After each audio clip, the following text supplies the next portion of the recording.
Hi friends, எல்லோரும் எப்படி இருக்கீங்க? நல்லா இருக்கீங்களா? சாப்பிட்டீங்களா? இன்றைக்கி மணக்க மணக்க சூப்பரான மதுரை வேர்க்கடலை சட்னி எப்படி செய்கிறதுன்னு பார்க்கலாம் வாங்க.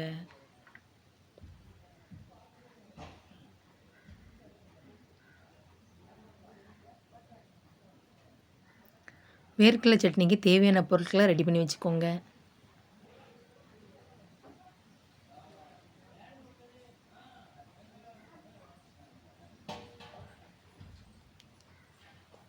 வானொலி சூடானதுக்கப்புறம் 100 வேர்க்கடலை நான் எடுத்திருக்கேன். அது வானலில் சேர்த்துக்கிட்டதே உங்களுக்கு எந்த அளவுக்கு வேர்க்கடலை தேவையோ அந்தளவுக்கு எடுத்துக்கோங்க. வேர்க்கடலை இது ஏற்கனவே வறுத்த வேர்க்கடலை தான். அதை மறுபடியும் கொஞ்சம் வறுத்துக்கிட்டா நல்லா டேஸ்ட்டாக இருக்கும் சட்னி.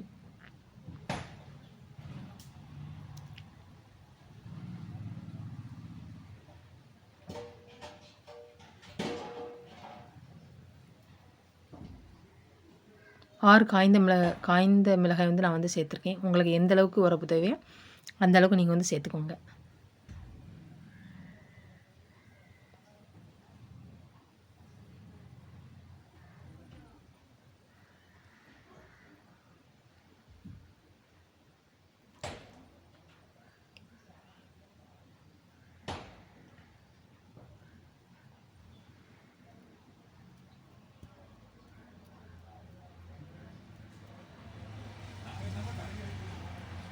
ஒரு பிளேட்டில் நல்லா வறுத்ததுக்கப்புறம் தட்டி வச்சுக்கோங்க.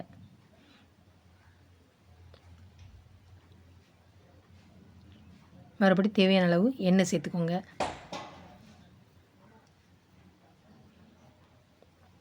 ஒரு ஸ்பூன் முழு உளுந்து சேர்த்துக்கோங்க.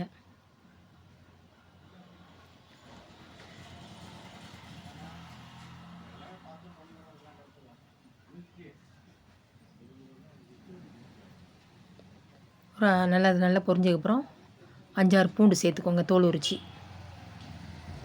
அதே லைட்டாக கிண்டி விட்டுக்கோங்க. தேவையான அளவு பெருங்காயத்தூள் சேர்த்துக்கோங்க. கொஞ்சம் புளி சேர்த்துக்கோங்க. அதுலேருந்து எண்ணெயிலே நல்லா கிண்டி விட்டுக்கோங்க.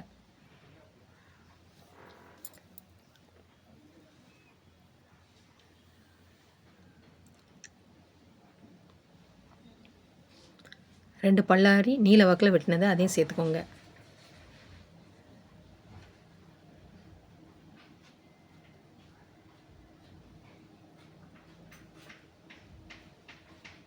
நல்லா கண்ணாடி பதம் வர அளவுக்கு கிண்டி விட்டுக்கோங்க.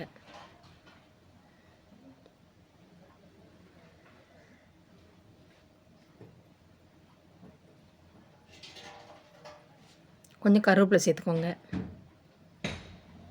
அதையும் நல்லா கிண்டி விட்டுக்கோங்க.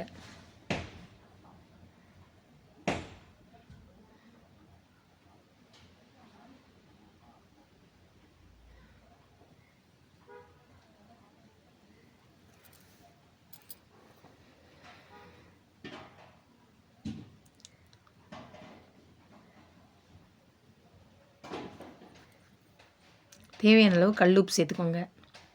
உப்பு சேர்த்துட்டு நல்லா கிண்டி விட்டுக்கோங்க.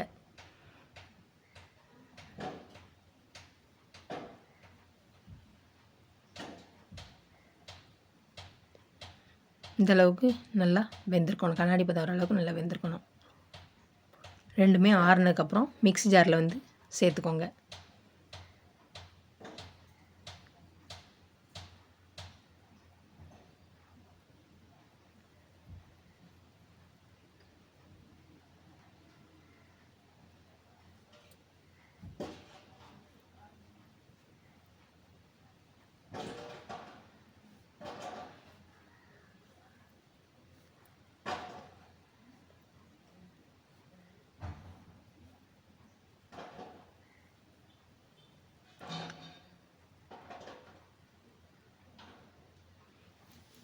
கொஞ்சம் மல்லி இலை சேர்த்துக்கோங்க.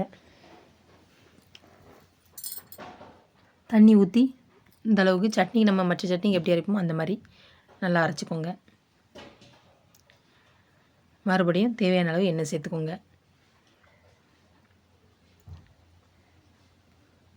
ஒரு ஸ்பூன் கடுகு சேர்த்துக்கோங்க.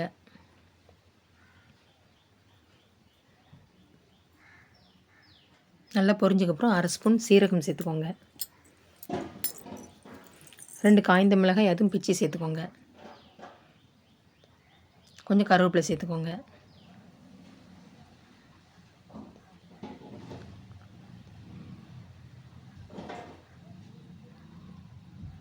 அரைச்சி வச்சு அந்த மசாலாவை அதில் சேர்த்துக்கோங்க.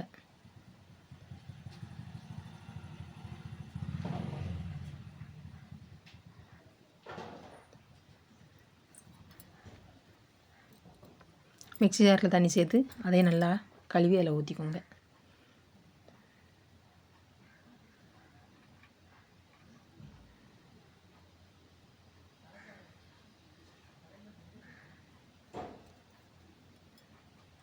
கொஞ்சம் தண்ணி சேர்த்துக்கோங்க. உங்களுக்கு எந்த அளவுக்கு சட்னி தேவையோ அந்தளவுக்கு நீங்கள் தண்ணி சேர்த்துக்கோங்க. நல்லா இந்த மாதிரி கிண்டி விட்டுக்கோங்க.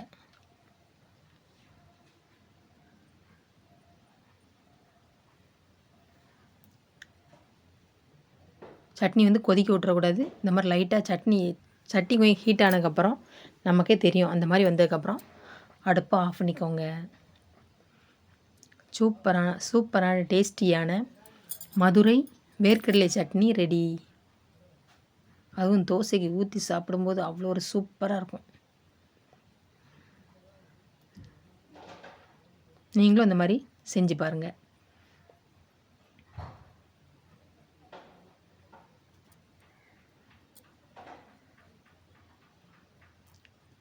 டேஸ்ட் எப்படி இருக்குன்னு பார்ப்போமா?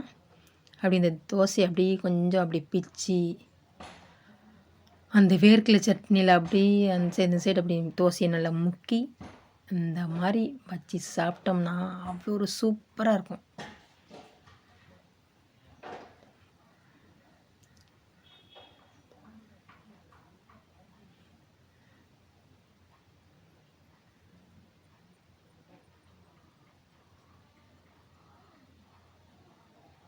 பார்க்கறதுக்கு அவ்வளோ ஒரு சூப்பராக இருக்குது.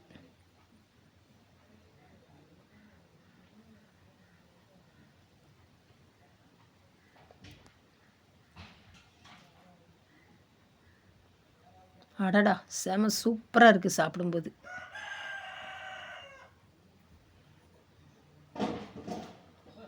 என்னோடய வீடியோ பிடிச்சிருந்தால் லைக் பண்ணுங்கள், ஷேர் பண்ணுங்கள், கமெண்ட் பண்ணுங்கள்.